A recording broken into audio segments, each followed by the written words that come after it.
everyone, this is Chichi Dagogo Aristo, aka the Storybook Lady, as I like to call myself, aka Blossom Kids Corner, and you are welcome back to our channel. Last week we talked about time management. I hope we learned a thing or two about time management, and we have also been able to know how to reshape our lives in accordance to the time that we have. Today we're going to be talking about a very interesting topic. It says 20 life skills that our kids ought to learn. Now, we'll all be wondering, like, what do you mean by life skills? Well, in life, basically, everybody's born to survive. Whether you're a child, whether you're an adult, somehow we all want to live. Nobody wants to die. So we need to know certain skills that we have to use to ensure our safety, our survival, and just enjoy our lives in general. So the first is a very interesting one. It's basic self-defense. Some people will say, oh, but I have girls, so why should I teach my children how to fight? If I am basic self-defense has to do with fighting. If somebody punches you, will it be like Moses and turn the other cheek for the person to slap you again? No. You have to learn how to defend yourself. So as children, as parents, we need to learn basic self-defense. You should be able to defend yourself in the incident of an attack. Secondly, we have first aid and the importance of health. Now, first aid teaching or teaching first aid is an area that is not very common. In fact, a lot of people do not know basic CPR and other basic life skills that we ought to know, unlike our counterparts in the Western world. So as parents, we need to engage our children or teach them basic first aid. They should know what to take if they have a simple headache. They should know what to do if they feel dizzy, or however it is they feel. They should be able to interpret how they feel and know the basic things to take. I'm not saying that we should teach our children to take drugs. First aid is not about drugs. First aid is actually the first or initial care given to a wounded person before sending the person off to the hospital. So as children or as parents, we need to teach our children those basic things that they ought to know. If they have an injury and there's nobody around to help them, how do they go about it? Third, you need to teach them how to do their own homework. Now, what is homework? Homework is a test to know if they understood what they were taught in school. So basically, homework must be what they were taught in school. So if you keep teaching them or helping them do their homework, then how would they learn what they were taught in school? Fourth is manage time. They have to learn how to manage time. I thought about time management. So we as parents need to know how to interpret time management to our children or in the lives of our children, and teach them not to procrastinate, not to push things over for later, not to delay when they are doing things. They should be able to learn to do things within a specific period of time. Then the fifth we have is decision making. They need to learn how to take decisions for themselves, so that as they grow older, they would know how to know what they want for themselves. If you keep taking decisions for them, then by the time they get to teenagers, they won't be able to make the right choices. They will only make the kind of choices that you want to make. But we're all we're all individuals. We're different. In as much as they are our children, they will actually grow up to become individual human beings. So everybody has their own choices, their own preferences. So as parents, what we should do is not lord your own choices over your children, but encourage their own ideas. Let them spill out what they have in their minds or in their heads, and you guide them accordingly. The sixth one is money making and basic budgeting. Now we need to teach our children how to make money. We need to let them understand money and how money works and how money operates. They need to learn how to budget. They need to know that things are not, you don't just wake up in the morning and say, oh, I'm going shopping, that you need to actually have a budget. No matter how rich you are, irrespective of how rich you are, you don't have a tree somewhere that plants the money, that produces the money. You actually get it from somewhere, maybe a source of income, a source of livelihood. Even if it was an inheritance not managed properly would actually be lost within a very short period of time. So we need to teach our children how to make money, how to work or live on a budget. Then also the seventh one is how to shop.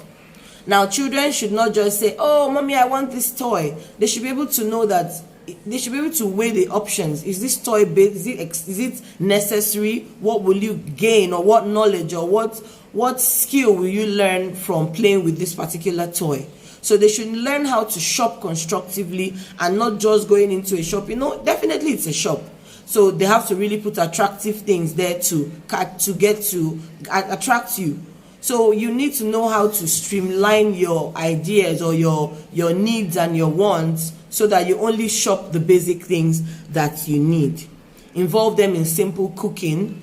In Africa, we say, oh, it's the women should cook. Women, no. There's nothing like that anymore. Whether you have a girl child or a boy child, involve them in simple cooking. Let them start from opening Maggi.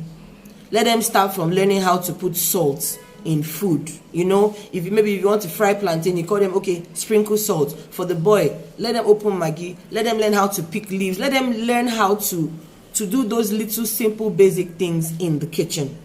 Then, importance of environmental preservation. What do I mean by environmental preservation?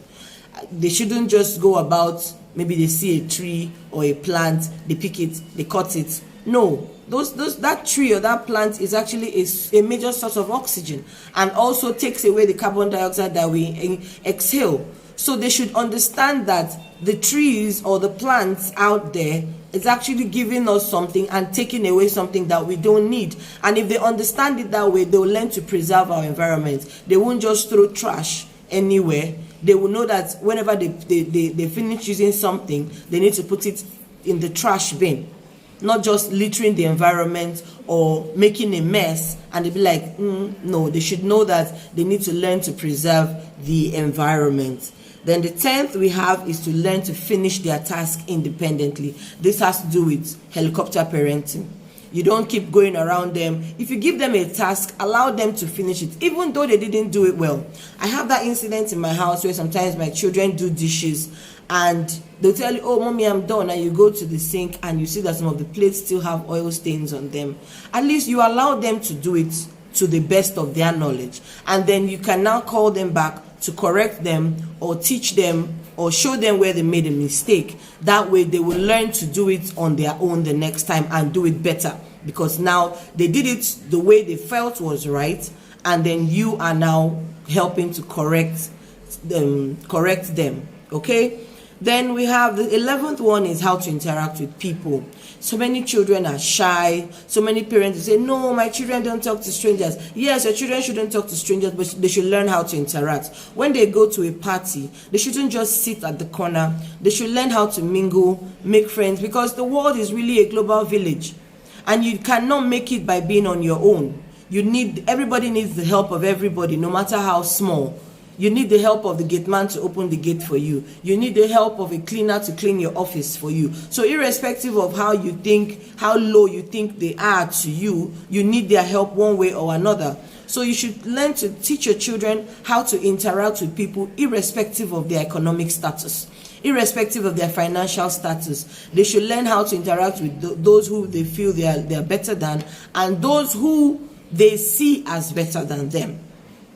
That's how to make them universal, so that they can interact both ways, both with the rich and also with the poor. Let them not learn to be snobbish. Let them not learn to be pompous. Let them not learn to be proud. And a lot of all these character traits, they pick them from us. So if they see that their parents are very outspoken, they interact with people well, they will also learn and know that that's the right thing to do. Then basic etiquettes for the girls. When they sit, they should learn to cross their legs. They shouldn't eat and they shouldn't chew noisily. They shouldn't clank their spoon. Their cutlery shouldn't clank on the plate. When they go to people's houses, they shouldn't talk while eating. Basic etiquettes that children ought to know. Then they need to learn household chores. They need to learn to clean. They need to learn to wash. They need to learn basic household chores: sweep, mop, dust. All those things. Make their bed. That they should also learn basically. Then how to use maps. The world is advancing now. We're going into very serious artificial intelligence season or period in the world. So our children should learn to use maps. They shouldn't just say, oh no, when we sit in the car. They should learn, not necessarily just only maps. They should learn landmarks.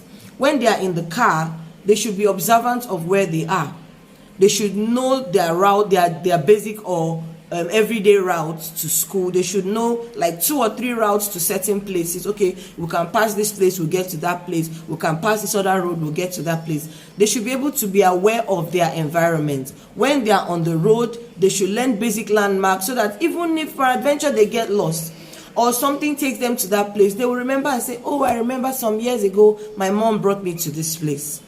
Right? It actually creates a sense of awareness and consciousness in them. They should learn to wash and do laundry. My daughter started washing her socks when she was, I think, 3 or 4. So you need to, not because, oh, you're the ideal parent, but they need to learn to wash by themselves. Now I know that we're in the age of washing machines, but they should learn to wash with their hands. It's learning, it's not punishment. You're teaching them. So don't let them not see it as, oh, it's punishment. No, it's not punishment. They need to learn. After all, before the washing machines came, we were washing bed sheets and curtains with our hands. So why would they not do it, even though you're so rich and you can afford all the automatic washing machines in the world? They should also learn the basics of traveling. It's fun to travel. They need to learn they need to know about other cultures, other states, other countries. They shouldn't just be stuck on their own community or where they live, like the popular adage that says landlord travel and see. You know, they need to know what is happening outside and how other people interact. Then they need to look at situations from people's perspectives. They shouldn't just be stuck on their own ideas and feel theirs is the right. They should know that everybody has their own opinions and should learn to respect other people's opinions, even if it is contradicting their own opinions. They should learn to know that everybody has the right to say what they want to say, and you should accept what the person feels instead of trying to lord the person or lord your own opinion over the person. They should learn resilience and adaptability because, you know, life is really hard. When life throws you lemons, what do? Do you sit in the corner and cry or whine? No. Learn to make lemonades out of those lemons. So things may not really work out exactly as planned, but our children need to learn to be resilient and adapt to any situation they find themselves. Not because they were born in a house, an air-conditioned house, and they go to somebody's house that there's no AC, and then they begin to throw a tantrum and then have an attitude. No, they should be able to learn to switch and adapt to whatever situation they find themselves. They should learn to clean their rooms. When your kids wake up, they should learn to make their bed, learn to sweep, learn to be responsible for their own space. Even though we want them to learn house chores, but that particular space that they call their own, if they have their own room, the responsibility of cleaning their room is theirs. Even though you have a housekeeper, that is how to get your children to understand life. They need to be responsible for their own space. And then finally, they need to learn to exhibit good manners. Now, what do I mean by good manners? I have what I call the 5 magic words. Please, thank you, excuse me, no, and may I. They should learn to say it as little as a 2-year-old. Once they can start talking, they should learn to know that they are magic words. So you can't just kind of say, Mommy, give me this. What is the magic word? Mommy, please, may I have this? Or if they see an adult talking or having a conversation, Mommy, Daddy, excuse me, and then they gain the person's attention. Okay, so these are 20 life skills that our kids ought to learn. I hope that as parents, we will teach our children these life skills. These are just head points, so you can really look them up. Whichever one that you feel interests you, whichever one you feel you don't know, you can actually seek more knowledge, gain more knowledge. We learn every day. Even the Bible says, study to show yourself approved. So we should really use these as head points to study, open up, broaden our horizon. When I talk about self-defense, you can really enroll them in karate, taekwondo, whatever it is that they need to learn. You know, first aid, you need to also teach them. You need to learn it so that you can teach them basic first aid I'm not going to come teaching you first aid. What I've told you, your kids need to know basic first aid, you know. So I've thought about time management. Next week I'm going to be talking about how to get our kids to do business. That has to do with money making, budgeting, how to shop, you know. So even though yes, these are teachings, but as parents it's also an assignment for you and for me to learn these things so that we can actually transfer the knowledge to our children. Thank you very much for this time out. This is Chichi Dagogowari. So once again, I'm signing out.